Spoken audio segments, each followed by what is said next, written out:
Alrighty, welcome back. This is going to be the final example for Unit 7. This is the fifth topic in our Unit 7 series.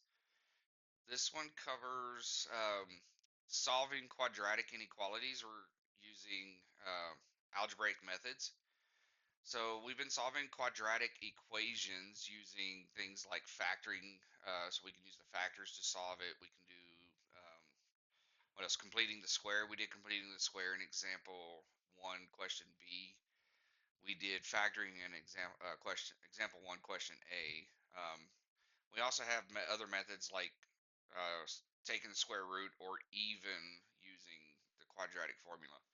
So in this example, we have the function h of t equals negative 4.9 t squared plus 10. It represents the height in meters of a floral bouquet dropped from the top of a cliff, where T represents time in seconds. A photographer wants to capture the perfect action shot before the bouquet reaches the shadows in a thicket of trees, the tallest of which is 3 meters high. So we're going to solve the inequality. Negative 4.9 t squared plus 10 is greater than 3. So we're going to use that inequality to determine the photographer's window for capturing the perfect picture.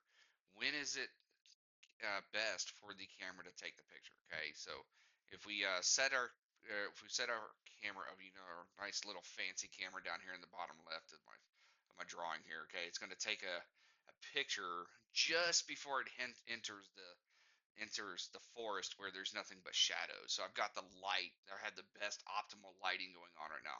And we're just dropping this bouquet of flowers. I'm assuming this is a bride for some odd reason in mind here. So we're going to take this and use the function that I've been given to come up with an idea of when it's optimal to happen. So negative 4.9 t squared plus 10, we're going to set it equal to 3. Now, I don't have a linear term, so for me, that means I can use the square root method. It's going to be a little bit quicker rather than all these other ways. So first thing is, let's subtract 10. We get negative 4.9. Let's go ahead and just do this. We're going to subtract 10 from this side and that side, so this gives us negative 7. So we have negative 4.9 t squared is equal to negative 7. Now, we're going to divide negative 4.9 t squared. We're going to divide it by, or take negative 7 divided by negative 4.9. Okay, so let me pop up my camera here. Not my camera, my Desmos. So I'm going to pop it up. It's going to cover my face a little bit, but that's okay. So we use these equations in the last one. Let's pull this out. Let's take negative 7 divided by negative 4.9. I guess it would help if I put the right numbers in there. Negative 4.9. Now, a negative and a negative is going to make it positive anyways. So if I just do 7 over 4.9, you can see it's going to give me a decimal form here. Okay, it's going to be repeating, so it's going to be a rational number. So let me take that out now. We'll write that down here in a second. Okay, so we're going to take the negative 4.9 t squared equals negative 7. We're just going to say that t squared is 7 over 4.9. And then let's go ahead. I can go ahead and just do some decimals here. Let's round it to 1.4286.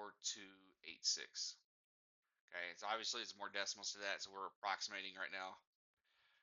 And if we take the square root of that number, so we're going to take t, it's going to equal plus or minus the square root of 1.4286. Now, ideally, you're going to want to keep this as 7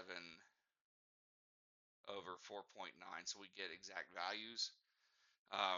And so now from that calculations, we have two possibles here. We either have negative 1.428, actually take the square root of that. Let me pop that back up and I'll show you. So if I take the square root,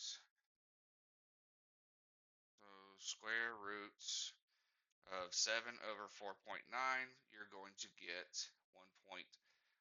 So let's just call it 1.2 for the sake of this one. So we're going to have t is approximately negative 1.2 seconds. Can't spell. And t is approximately 1.2 seconds. Okay, now considering we are dealing with real world scenario here, that negative time is an automatic rejection. We don't deal with moving backwards in time. So the only possible solution that we really actually have from here is going to be at 1.2 seconds. So we can accept this value. So let's make ourselves a number line, but keep in mind we're going to actually have two values, not just 1.2. Time starts at 0. So we're going to go all the way up to 1.2. We have our symbol was greater than, so keep in mind we're not going to take a picture as soon as we release it, or not even as soon as we release it. We're not going to take a picture while we're still holding the bouquet. And then we don't want it to go past the 1.2 seconds is what we're really thinking here. So if we pick some values, well, between 0 and 1.2, let's just go with 1 second. And then past 1.2, let's go with 2 seconds. And now we can test those values out. So we're going to test 1 second. Okay, so we're going to go negative 4.9 times 1 squared plus 10. Is that greater than 3? Well, this is going to give me negative 4.9.